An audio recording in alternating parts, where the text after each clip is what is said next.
Hello guys, Assalamu alaikum wa rahmatullah. How are you?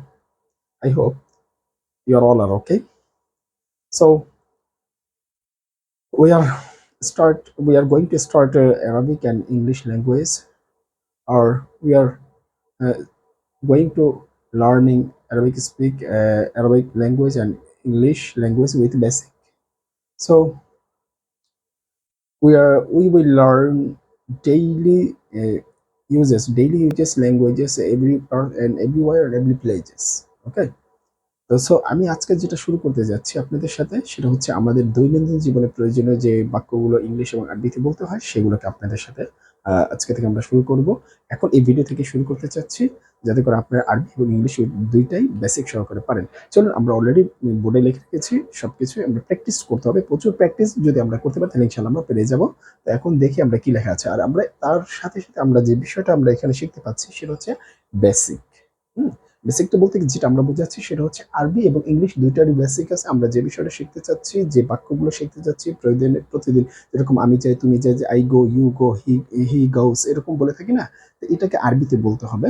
যেটা আমরা ইংলিশে বলছি সেটা আমরা আরবিতে কিভাবে বলবো সেই বিষয়কে কি বেসিক সহ, এই বাক্যগুলো কিভাবে তৈরি করতে হবে, বাক্যগুলো কিভাবে আসবে, সেই বিষয়গুলোর বেসিক সহ আমরা শিখবো আজকে। শর্ট টেকনিক, একেবারে শর্ট টেকনিক। আপনি যদি একটু ফলো করে থাকেন, আমি এখানে লিখে রেখেছি উপরে দুটো দাগ দিয়ে এবং মার্ক করে রেখেছি যাতে করে আপনি ভালো করে চিনতে পারেন। দেখেন গঠন প্রণালী আমি লিখেছি। গঠন প্রণালী হচ্ছে প্রথমটা ইংলিশ, এই যে ইংলিশের জন্য যেটা, সেটা হচ্ছে প্রথমে সাবজেক্ট বলবে, পরে প্লাস ভার্বের প্রেজেন্ট ফর্ম। প্রথমে সাবজেক্ট বলবে, পরে ভার্বের প্রেজেন্ট ফর্ম প্লাস মানে ভার্বের প্রেজেন্ট ফর্ম, অথবা ভি ওয়ান বলতে আমরা ভার্বের প্রেজেন্ট ফর্মকে বুঝবো, এবং ভিপি বুঝলেও ভার্বের প্রেজেন্ট ফর্ম বুঝবো, পাস্ট ফর্ম না বুঝি। এরপর এটা হচ্ছে ইংলিশের বাক্য কিভাবে গঠন করবে, যেরকম আই গো, ইউ গো, হি গোস, ঠিক আছে, শি গোস, হি গোস, এরকম করে যেন আমরা সুন্দর করে ইউ গো এরকম যেন বলতে পারি, you eat, you see, I see, we see, they see, এরকম করে যেন আমরা বলতে পারি। তো সেই স্ট্রাকচারটা, বাক্য গঠনের স্ট্রাকচারটা বা বাক্যের গঠন প্রণালী যে আমরা ইংলিশে একটা লিখে ফেলেছি উপরে। নিচেরটা যদি আমরা দেখি, দ্বিতীয় গঠন প্রণালী হচ্ছে এই ধরনের, যে আমরা আরবি বাক্য দেখব, আরবিতে কিভাবে তৈরি করব, যেটা ইংলিশের যে বাক্যটা তৈরি করলাম ওই বাক্যটাকে কিভাবে আমরা আরবিতে তৈরি করব। হ্যাঁ, আরবিতে তৈরি করতে হলে ভার্বের প্রেজেন্ট ফর্ম এর ব্যবহার সরাসরি করব। আরবিরও ভার্বের একটা প্রেজেন্ট ফর্ম আছে, সেই ভার্বটার প্রেজেন্ট ফর্মটা আমরা সরাসরি ইউজ করব। তাহলে ইনশাল্লাহ আমাদের এই যে যে আমাদের যে কাঙ্ক্ষিত বাক্যটা পাওয়ার কথা প্রয়োজন সে বাক্যটা আমরা পেয়ে যাব। তো চলুন আমরা এখন বাক্য তৈরি করা শুরু করে দিই। তো এখন আমরা এখানে লিখে রেখেছি যেরকম আই ইন্টার, আই ইন্টার আমি প্রবেশ করি, তাহলে এটা আরবি কি, আখরুজ। দেখুন একটা বিষয় খেয়াল রাখুন, আদখুল ইন্টার, ঠিক না? প্রথমে যেটা আমি দিয়ে বোঝাবো, আরবি ভার্বটা এমন হবে যে আমি বোঝালে হবে, শুরুতে দিয়ে শুরু হবে, তাহলে শেষ অক্ষরে পেশ হবে। সবসময় এটা খেয়াল রাখবেন, যারা একেবারে শর্টে শিখতে চাচ্ছেন তাদের জন্য এই কথাটা।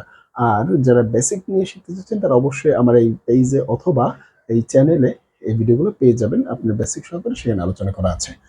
তো এখন দেখুন ইলমু সরফ যে একটা প্লেলিস্ট আছে আমার, সেই ইলমু সরফের প্লেলিস্টে আপনি এটা পেয়ে যাবেন, আমার এই বেসিক কিভাবে আমি এগুলো তৈরি করছি। মানে আদখুলু আমি প্রবেশ করি, আমার জন্য আদখুলু। আর এই যে আই গেট আউট আমি বের হই, তাহলে কি আখ আখরুজু, আই গেট আউট, আই আখরুজু। এরপরে উই রাইট, আমরা লিখি। এখন এটা কি আরবিতে কিভাবে বলবো, নাকতুবু। আমি সবগুলো সাবজেক্টের উদাহরণ দিয়ে রেখেছি যাতে করে আপনারা সহজে বুঝতে পারেন। এবার দেখুন, আমি যখন বলেছিলাম আই এর ক্ষেত্রে শুরুতে আলিফ ছিল আরবিতে, ঠিক আছে, এবং যখন আমরা বলেছি, আমরার ক্ষেত্রে শুরুতে কি আছে, নুন আছে, তাহলে কি নাখ, নুন দিয়ে শুরু হবে। আমরা হলে নুন দিয়ে শুরু হবে, আর আমি যদি নিজে একাকে বোঝাই তাহলে আলিফ দিয়ে শুরু হবে।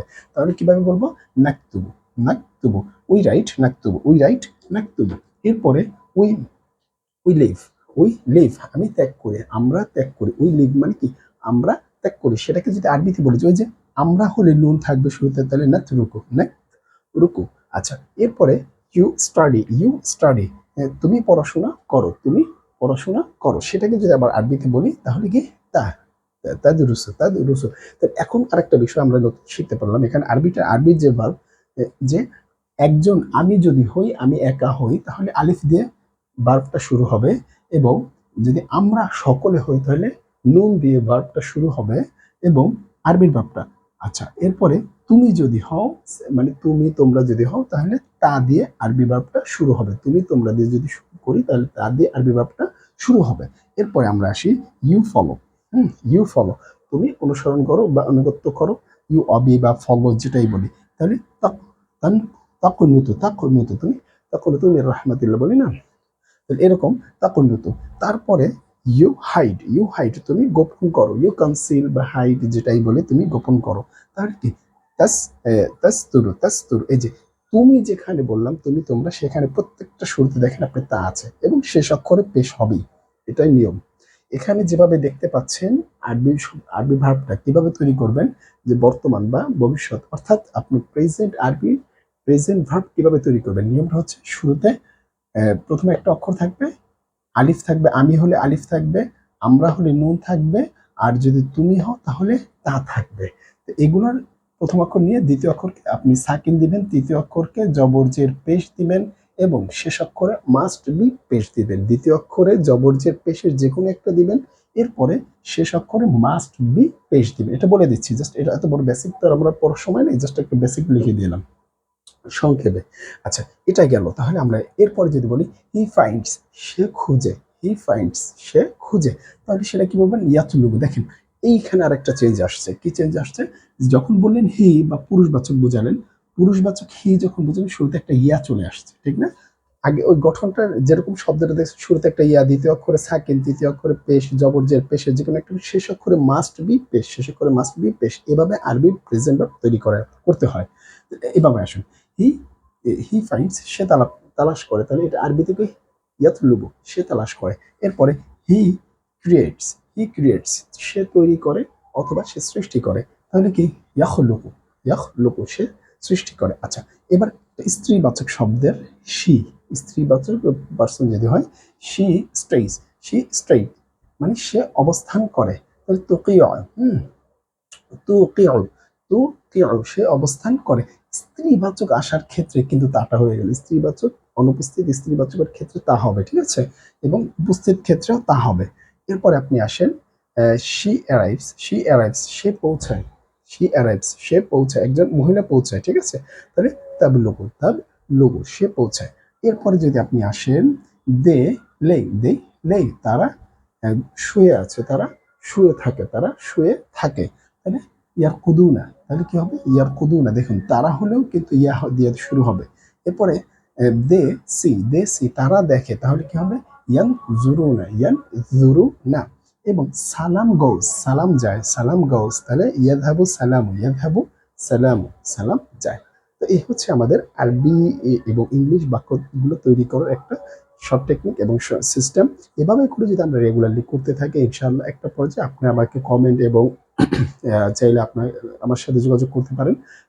তাই আমার এই পেজ বা ফেসবুক থেকে, ফেসবুক পেজ থেকে অথবা আমার ইউটিউব চ্যানেল থেকে যোগাযোগের মাধ্যমে আপনি আমার কমেন্টের মাধ্যমে যোগাযোগ করতে পারেন, যে কিভাবে করলে আপনি আরো সহজে শিখতে পারবেন এবং আপনি ভিডিওগুলো দেখবেন, শেয়ার করে দিবেন, যাতে করে আপনিও শিখতে পারেন, আরো 10 জন ভাই উপকার হতে পারে। আমরা কিন্তু বেসিক সহকারে এই আরবি এবং ইংলিশ ভাষাগুলোকে শিখছি, আমাদের নিত্যদিনের প্রয়োজনীয় যে বাক্যগুলো, মানে ডেইলি নিডস যে বাক্যগুলো, সেগুলোকে আমরা এভাবে করে শিখতে পারছি। সো আজ এই পর্যন্তই।